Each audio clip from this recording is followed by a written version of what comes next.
you have backup? Nope. Yes. Start. Because so far the cameras are not very good. Okay. Hey, quick. Let's go to the next one. F5 可以。你很好读啊喏。读啦。都这样按啊。读啊。你开那个灯。这样按啊。不用紧啦，不要管它。 Okay, are you ready? Every. Alright, let's welcome them. Good afternoon, class. Good afternoon to our course tutor, Dr. Chan, and fellow classmate here. My name is Nicholas, and here we have Kwee, and next to him is Ting and Xiang. What you have seen just now is just a knack to bring you to our topic, conflict management. So, conflicts exist in every part of our life. It could be within friends, families, and especially at work. So what we are going to discuss today is to bring you through conflicts and find a resolution that is good for the party involved so that they can come into a common ground and have a win-win situations. So let's take a look at the layout. I'm your first presenter. I'll be sharing on some of the strategy to manage conflicts, which is to look deep at the roots of conflicts. Followed by a video, which is our case study. And Ting is the next speaker. You'll be sharing on some of the background information of the characters involved and some past incident happened. And he'll also be sharing on conflict response mode, its characteristics and effects. Followed by Xiang, you'll be sharing on analyzing the case study using boundary models. And the last speaker is Kwee. He'll be sharing some of the resolutions for this case study, summarize all of our points and conclude these presentations. So the material that I would like to share to you is from this book called Resolving Conflicts at Work. And there's a specific strategy that I would like to share from this book is find the hidden meanings of roots of conflicts. So these are the things that we normally don't pay attention. So when we don't look at the deep issues of conflicts, normally we tend to act out of emotions. We'll just get agitated, we'll get irritated, and we'll just explode out of erosions. Develop a defensive attitude. When you're having conflicts, you tend to be more defensive. This is natural. However, when you have two parties that are defensive, it's very hard for them to come into a common ground and solve this issue. And the next thing going to happen to you, you tend to launch a counter-attack. Like just now, if I've been attacking Kwee for all the time, you just attack me back. And then things will just get more complicated. I would like to express conflicts using an iceberg. What we normally see from an iceberg is just the tips of iceberg, the obvious issues, which lies on the surface. However, things that we don't see is there's a much bigger structures underneath. Conflict is much the same. What we normally see is just the issues lies on the surface. However, there's a lot of the roots of conflicts, things that we don't pay attention to. So one of these is personalities. We all have different characters and personalities. Emotions. I've chatted about it earlier. So if we don't manage our emotions well, it will just get out of hands. Interests, needs, and desire. Again, we all have different interests, passions, needs, desire for our work, friends, families, and etc. Self-perceptions and self-esteem. For a less confident person, he tends to be more defensive. And you can see this from our case study later. Hidden expectation. We have expectation towards others, and others will have expectation towards us. And some of these expectations are just unrealistic. So this will agitate conflicts. And the last is unresolved issues from the past. So if you bring forward any emotional baggage, whatever issues happened from the past, it will definitely contribute to conflicts. So these are all the roots of conflicts that we don't pay attention to, and these are actually the cause of conflicts. Next, I would like to show you a video, which is our case study, followed by our next speaker, Ting. Thank you. In other news, a police report has been made about a shocking incident of physical abuse in an office.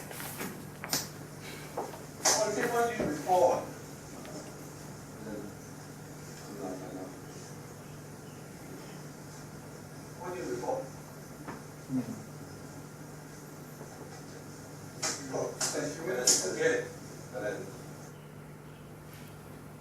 afternoon. As shown in the video, the victim was slapped by his boss, and this was recorded down by an intern, and the video was uploaded and went viral. Let us examine the three persons involved in this case. First, Sheng. Next, the victim, who we don't know his real name, and Alan, the company boss. First, Sheng. Sheng is a student from SIM, and he was doing his internship at this company. He recorded this incident on the third day of his internship. After this incident, Sheng tried to confront Alan, and he also approached his school internship coordinator. However, he did not get any response from his school. So, he posted the video on YouTube and went to the famous online forum, the Hardware Zone, to seek for advice. Next is the victim. The victim was 29 years old, and he had been working in this company for 3 years. He had to work 12 hours per day without any benefits or leave, and he was paid $500 per month.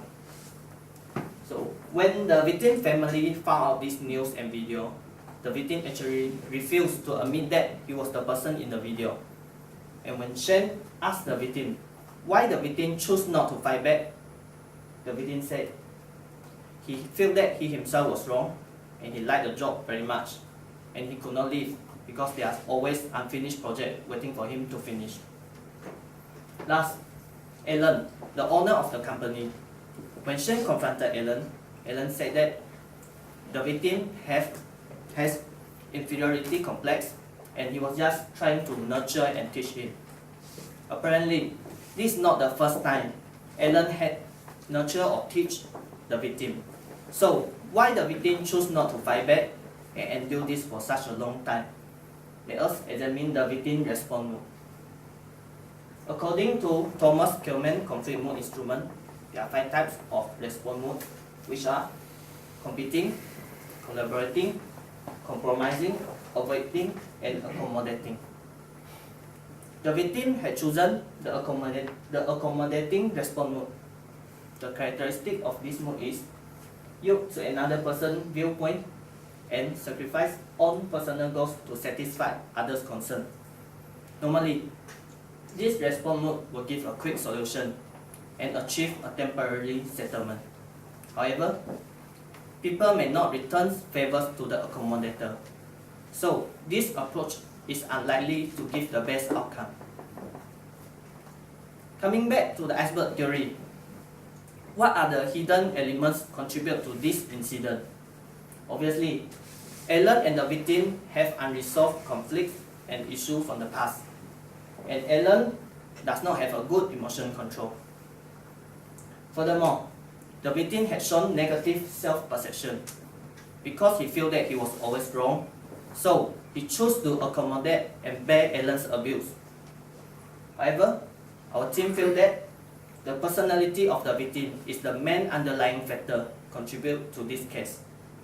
And my teammate, Xiang, should elaborate more on the psychological issue of the victim. Good morning, ladies and gentlemen. My name is Xiang, and from the previous speaker, we have seen that this case was deduced from a difference in personality. Therefore, we must agree that the actions taken by both the abuser and the victim are considered unacceptable even in societal norms. Therefore, to address the issue on why did the victim did what he did, we must look at the psychological aspect of the victim. Therefore, in my presentation, I'll be using the boundary model to diagnose the behavior of the victim. So this boundary model is basically developed by a conflict resolution practitioner, Dr. Larry Prevost, and he looks at the conflict and behavior from a structural point of view and how they interact with boundaries. In layman terms, it basically explains why different people have different threshold and limits for certain issues. For example, this guy here eating a worm. So there are 4 basic key elements in boundary model. First, being defined standards of behavior. Boundaries should have fully defined maximum and minimum allowable behavior. In our case, the maximum behavior is Using a highway example to illustrate our case, for example, the highway speed limit is 100 km/h and the minimum limit of 70 km/h, in which if you exceed them will often result to a fine. The second key element of the boundary model is that a boundary should have jurisdiction, which is a source of legitimacy for existing at all. Therefore, in our case, in our highway example case, the jurisdiction comes from the Traffic Act, which is passed down from the state or the province. The third key element of the boundary model is that it must have some form of authority. Authority might exist in a form of an entity, a process, or a person in which is responsible for enforcing the boundary. And in our highway case, it is the police. Lastly, boundary, although not always, have a certain norms, which are tolerance of variances, in which minor deviations are considered acceptable. The boundary model explains conflict as above. When the boundary is threatened and its norms are challenged, and it requires intervention to resolve. Crisis, on the other hand, is basically an escalation of a conflict. When the boundaries and norms are threatened and violated, and is allowed to prolong for a certain period of time without intervention, it is likely that it will cause the inexistence of the boundary itself, which in our highway case, it will result in an accident. Therefore, going back to our case study, note that we did not define conflict, the definition of conflict, in the early part of the presentation. And these are some definitions of conflict from reputable sources. So, Oxford says that it's a serious disagreement or argument, and Collins says that it's a struggle or clash between opposing forces. I know that in our case, it's not very clear-cut whether Alan and the victim are actually engaged in a conflict, and some of you might even think that it's a one-sided affair. Therefore, we had to dig deeper into the roots of why the victim is allowing Alan to do so. Therefore, based on our research, we actually realized that if a person is subjected to early childhood abandonment, neglect or abuse, it is most likely that it is manifesting as psychological wounds, which result in two types of individual. First, being the first control freak, the people that manifest rigid and aggressive boundary on other people. The second, which is our case, the victim. We call them the shame-based survivor. They feel that they don't deserve the right to enforce a boundary, and hence making abuse possible. Looking back to our case study, we realized that the victim did not even mention to his parents that he has been receiving a wage for $500 for 3 years. And he refused to admit that he was the person in the video, indicates that he has some form of weird family ties with his family. Therefore, I will pass the mic on to Kwee for the last speaker. Hi, good afternoon. I'm Kwee. So I'm sure you guys will be curious about what actually happened to Alan, the abuser, after the incident is being exposed.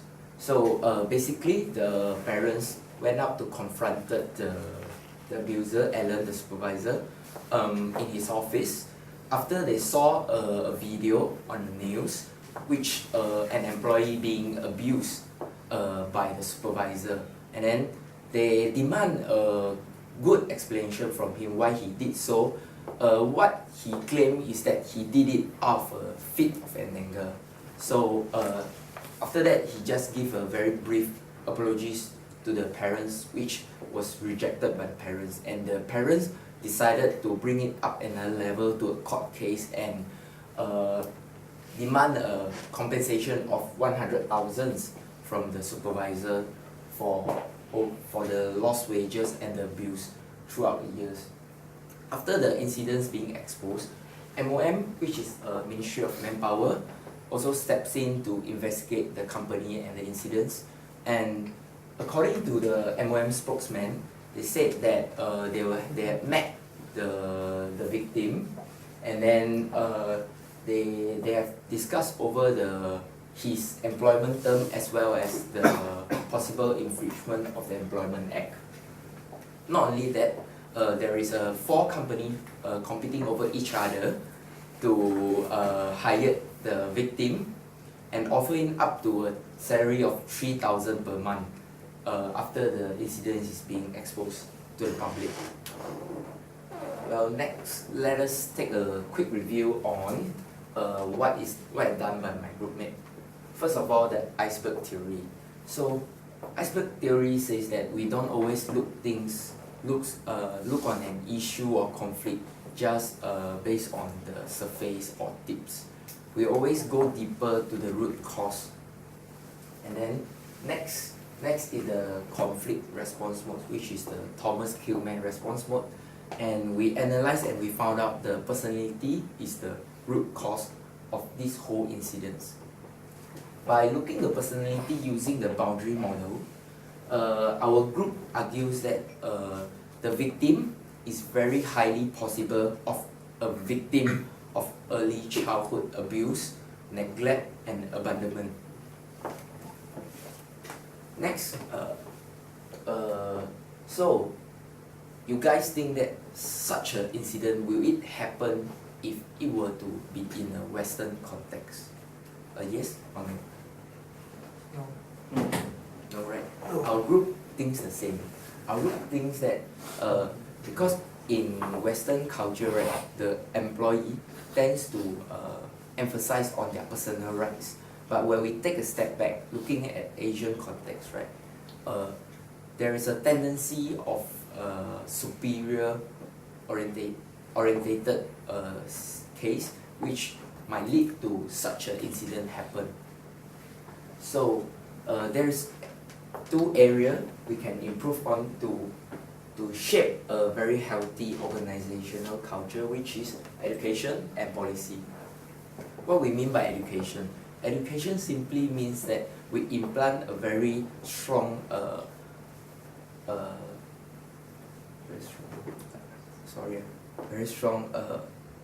personal right, which is they hold very strong on personal rights and from early childhood. Next is the policy. The policy we are referring to is simply an enforcement of policy to cover the employee, especially foreign workers, since they not very well know about their own rights. And so this is the thing should be done to shape a very good, healthy organizational culture. With that, I end our presentation. Thank you.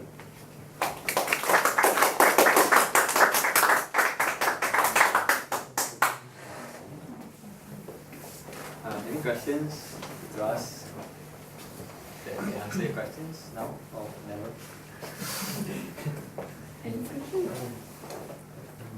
It's quite a complicated issue.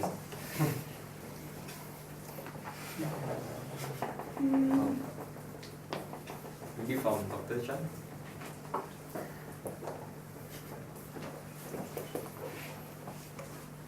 I'm wondering your boundary model. Okay.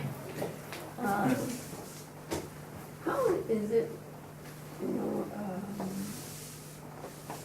how is it applied to your case? Okay, so basically, I say there are 4 key elements: define standards of behavior, then we have jurisdiction, authority, and well as norms. So basically, boundary model means that, for example, if I hit an employee, is the employee okay with it? Does it exceed my does it exceed my standard behavior? Is it tolerable in my perspective? Therefore, it was really a question whether was it a conflict, whether, because from every perspective, the way I see it, it's definitely exceeding the boundaries of any individual. So after that, I went and researched, because this was more of a psychological problem, and I actually found that if somebody is traumatized since young, this person might have a very, very large boundary in which he's able to accept a lot of things, like, for example, abuse and what kind of funny things that you do to him. He's perfectly okay with it. Does that answer your question? So your whole case, you came up and said that the topic is on conflict management. Mm-hmm. So are you looking at this case as a conflict management situation, or is it a psychological problem? Alright. Actually, it depends who is to analyze it. For us, do you think that is okay? It's definitely a conflict. But like what he said, using the boundary models. Yeah, it may be different. Yeah, for him, for the person. So that's why we bring out these boundary models to make us think, so that it's easier for us to manage conflict. in future. Okay, another point to add on, because if you look at the iceberg also, we see that there's unresolved issues from the past. So as this video is only captured probably after 3 years of working, so we actually never dig back and to see what is the actual cause of why the victim behaved this way and why did the superior behave this way. And the conflict response mode is a accumulation of effects throughout the whole period of time. This can happen actually. Like we know there's a lot of foreigners in our country, and like some of them they have different education backgrounds and they don't really know all of these things. Yeah. Any more questions?